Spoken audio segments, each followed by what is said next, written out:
there guys, it's Ryan Raids and this is a Raid Shadow Legends video. Guys, what we're going to be doing today on this video is going through what we've been up to on the account and how I'm currently progressing with the fusion that is ongoing, because it is going to be very, very tight, I must say. So yeah, let's jump straight into it. So firstly, I want to say a huge thank you to everyone who's been getting involved with the channel, especially you guys who've been taking the time to vote on the current poll, as we're now up to 40 votes almost on this poll, and that's a huge improvement on the last one I did. And this is exactly what I want to happen, guys, is you guys getting involved in the decisions where the account is going, and hopefully this just grows and grows from here on. So yeah, let's have a look at why this fusion is tinkering on the edge. So as it stands, I currently have 85 fragments for the Jeroboam fusion, as I didn't do the extra 10 in the champion chase, which is probably a big mistake looking at it now, because good old Polarium have decided to make this hero's path ridiculously expensive, because I need 3 of these fragment lots, and that is going to cost me about 40,000 points. 40,000. Oh man, I don't know. This is going to be very, very tight. Very tight. I've got 7,500 from grinding out Ice Golem and getting a good way into the champion training. But I'm going to have to pull all my shards, I reckon. So I've saved up 45 Ancient, and I've got the 4 Sacred still. I did not want to use these Sacred, but it looks like I'm going to have to. Otherwise, all that grinding out for the fusion would have been for nothing, and losing it on the last day. And then once I've pulled all them, which I'll probably do a separate video for later on, I'm still going to have to grind out, I don't know, another 4,000 or 5,000 points maybe, roughly, to get this over a line, and I've got a day to do it. So it's possible, it's just whether I get enough energy to do it. I should be alright, because my resources have been absolutely whacked. So in my inbox I've got nothing. Gems are low, silver's really low, shards are going to be gone. So yeah, being an early game player, going for a fusion, it costs you everything. The only good thing what can come out of it is if I manage to pull something decent from these shards as well as getting Jeroboam. That'll be the only upside from it. But yeah, we'll see. We'll see what happens. So anyway, that's where the fusion currently stands. It is in the balance. So let's quickly show you around the account. So Great Hall, we're piling into crit damage. It'll be this one next, because that's the next Great Hall mission that's upcoming. You've seen how many shards I've got, but they'll be gone by the end of the day. Missions, I've now paused just while I've grind out the last part of this fusion. And as it stands, the next fusion will be a skip on this account, because as the resources will be completely drained. So then I can just hard focus on getting a lot of these missions done, trying to get to Arbiter. And then the challenges, I can just knock off the last few then, once fusion's complete. So that's missions and challenges. And then Forge Pass, I've been knocking this off every day, because I do want to get to the end and get some Bolster and Defiant. And I think I've said in previous videos that if you're a new player, you should be going all out on these Forge Passes every time they drop to get these gear sets. And as you can see, so far we have collected only 5 of the 4 to 5 star bolster, and we've got 15 of the 4 to 5. We will get some 5 and 6 star piece materials as well, so it's definitely worth going all in for them. And then I'll do a video once we've finished and forge all these and see what we get, but that'll be later on down the line. Altar of Souls, I made the decision very early on to start farming this as much as I can, the Iron Twins dungeon. Even if it's just doing the first couple on a daily basis, if you have the free energy to do so, and then saving up the silver coins and getting the mortal soul stones. And I've got 20 saved up so far, just from grinding it out every day. Alright, they gave you 6 or 7 to start with, and I've got some from events. I'm going to forget this is even here, and just let this build up, and then have one big soulstone pull session on a 2x event, and hopefully we can upgrade our account then. These massively upgraded champions. I've got 3 souls at the minute for Thor, which I'm probably not going to get for a good amount of time, but it's worth having there. So let's have a look at gameplay and what we've been up to. So campaign, still the same, only on brutal. I haven't even tried nightmare just because of the energy cost. And doing the fusion, I had to be conservative on energy. Once the fusion, and I might start chipping away at some of this just to get the rewards. So like another 100 gems there. So yeah, I might have a little go at this once the fusion's done, just to pick up the rewards. Dungeon wise, we're up to 13, I believe, on all of them. 11 on the event dungeon. Dragon's 13. Spider, I'm at 10. Fire Knight. Fire Knight's the one. I'm going to have to do a little bit of work on this and push forward on Fire Knight to get to 13. And I also wouldn't mind putting some energy in for the last week of the event dungeon and getting some decent pinpoint gear and accessories. They're quite handy. So yeah, that's dungeons. Faction Wars, again, just chipping away with what champions I've got, so I could probably move higher on this one. Demon Spawn, probably not. I probably had food, which I did the first few levels, and then I fed them. So I can push on with Dark Elves, with Kale. Arena, Tag Team Arena, where are we? Bronze 2, sort of in the middle-ish. So we're holding Bronze 2. It's not as bad as what I originally thought. And then Arena, we're closing in on Gold 2. I might be able to push into that by the end of today. We'll see. And it just gives me more gold medals then for each fight win. And I'm guessing I'll still be picking off the single team fights or any of the easy ones. Just have to keep refreshing. Clan Boss. I'm getting a top chest in Brutal. And I'm going to have to look into pushing on into Nightmare next. And then what else have we got? Doom Tower. Again, this morning I did try to beat this spider and I got so close. I reckon I was about 15% away health wise of killing it. So I reckon if I give it a few more goes, I might get some luck and just be able to push past it.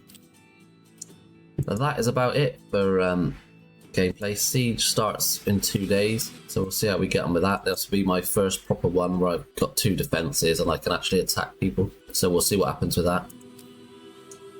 So yeah, what we'll look at now is champions. We now have our 4th 6-star in Loki, as he won the poll by some margin. Bane did give him a little run. I will put out another poll, but I will wait till we see if we get this fusion. And once I've opened my shards, because you never know, something very interesting might pop out of them. And then I'll get your opinion on who should be the next one. So yeah, Loki's obviously 6-star. I've got to send him now. But I think that's a mission, so I might hold off on that. I want to do one more for Sun Wukong, so I get his passive and he revives. I have got souls on all the champions I use, so Rector Draft, Kale, Wukong, Loki, Bane. I'm just looking for one now for War Maiden, for Arena. Also, when this fusion is done, I'm going to be hard grinding masteries, so I want to get Rector Draft done. Kale's done, Wukong's done. I want to get Loki done. I want to get Fane done and War Maiden done. So they're all knocked off. So I will literally just go on like a 2, 3, 4 day grind of masteries. I'll pour all my daily energy into doing it once. When would that be? Monday, once the fusion's finished. Let's show you some builds on these champions. So Rector Draft is in full resilience gear, and as you can see, I've leveled most of it out to 16 now, and I did that during the Clan v Clan and obviously the artifact enhancement events during the fusion. She's now got all accessories, so I managed to get some accessories for my champions grinding out Spider for fusion. So she is at 50k health, got 2k attack, 2.5k defense, 186 speed. I would like some more accuracy on her, to be fair, so she can land a decrease attack on the clan boss, but I just haven't had an accuracy banner drop yet. Kale is in a speed set and perception set, 2 perception sets, sorry, and I've got a decent ring and crit damage amulet. I'm just waiting for a decent banner to drop whenever I do Spider again for him. And his stats are 34k basically health, 2k attack, 2.1k defense, 188 speed. You would have him at like 70% crit rate. I think you to get an extra crit, 15%. So you'd have him at 85% crit. But I'm only interested in his poisons for clan boss. So that's Kel, 198 accuracy as well. Wukong, he's got resilience set on him, which isn't the greatest, but That was mainly for the crit rate. A perception set and a speed set. I need to ascend him so I can get some accessories on him. He's at almost 40k health, 2.5k attack, not much defense, 173 speed. You need to find a little bit of crit rate and some crit damage. That'd be on an amulet. And a little bit more accuracy, really. So that's Wukong. Loki has got perception gear and a speed set. And then once I fully ascend him, I can get his banner on. He has got 51k health, 2.2k attack, 2.3k defense. He's 217 speed.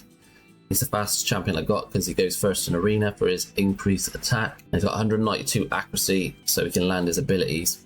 And then we have War Maiden. Now these are in, as we get further down, these are in not so good gear, 4-star gear. So she's got perception and speed on, and her stats are not the greatest. 22,000 HP, 1.8k attack, 194 speed, so she goes second in arena with her AoE drop defense, and then a bit of accuracy to land it. And then Fane has got a perception set, speed set, and a crit rate set. Let's have a look at her.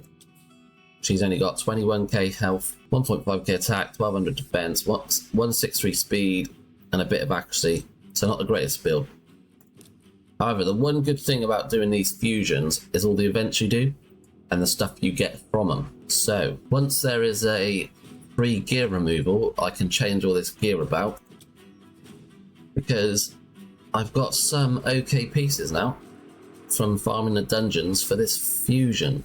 So I know life gear and offense gear is a load of crap, but I just kept some pieces with good stats on them. So look, I've got like a double HP roll there with a crit rate. We got an attack percent with some speed. Not the greatest. Not the greatest there either. So we got a double defense roll there with some crit damage and crit rate. And then you'll get the plus 15% for the HP. We got a crit damage one, gauntlet 6-star epic with some speed, HP. Then we got another crit damage one with a double roll into HP percent. Got HP boots with crit rate, speed and defense on it. And then we got some speed boots with defense percentage and crit rate. And then on our offense one we got a legendary 5-star weapon with a double attack roll and a speed roll, so might go on Wukong. Not so great. Then we got a crit rate, speed and attack percentage on a weapon. And a shield, we got a double crit rate, accuracy and speed, HP percent chest with crit rate, crit damage and speed on it. So I can start to build out some more damage into my arena team. And then what else did we pick up? Oh yeah, I also won the spider tournament. And I think I won another tournament. Can't remember which one it was, but it gave me some 6-star relentless gear. So I got a 6-star weapon there with some crit rate, crit damage on it. Another one there, that might be good for Wukong. I actually might put Wukong in relentless once I can rebuild him. So this has got a double roll and attack percent, crit rate, crit damage. We've got here triple speed with some attack and defense. Then we got double defense with some crit damage. Then we got a speed roll with some defense percentage. One crit rate with double HP. HP chest with double defense with crit rate. And then a defense pair of boots with double crit rate, speed and attack percent. So yeah, I think I can build a decent build. Got some 6-star speed boots, crap substats, but they'll give me 45 speed. And then another speed boot here, rare one, with actually HP and crit damage. So yeah, I can start building some decent builds, hopefully. And then if I get some pinpoint gear as well, just get like one nice set. I've got some speed boots with crit rate, double attack percent and HP percent on. Alright, you want like accuracy on these, really, but for an early game player, if I can get like 3 or 4 or 5 pieces, or half decent, won't be too bad. So yeah, that's the one good point about farming the dungeons for the fusion. You do pick up a bit of stuff to enhance your account, but I will wait for a free gear removal because the cost of the silver to take all this off will be quite big. So yeah, that covers how the account is getting on and how I'm going with the fusion. It's going to be very touch and go, but I'm going to try my best to grind it out. So I think that'll be everything from me for today, guys. Like I said, I will bash out a Shard Pulse video, probably record it straight after this one and then put it out early tomorrow so we finish off the Hero's Path and the fusion. But anyway, thanks for watching and have a good weekend and take care.